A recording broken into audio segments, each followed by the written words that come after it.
This course teaches how to create data protection policy, manage compliance with the Personal Data Protection Act. It trains participants on how to be compliant, complete with compliance manual, audit and all the tools needed. At the end of the course, participants will be able to understand and develop a practical approach to Singapore's Personal Data Protection Act. Learn to identify potential breaches in your current organization. Conduct a risk assessment audit to determine gaps and risks.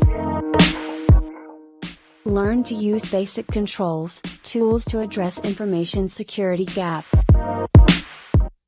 Understand the roles and responsibilities of the Data Protection Officer. Understand how to implement personal data protection policies and initiatives. Sustaining the company's compliance efforts and responding to a data breach.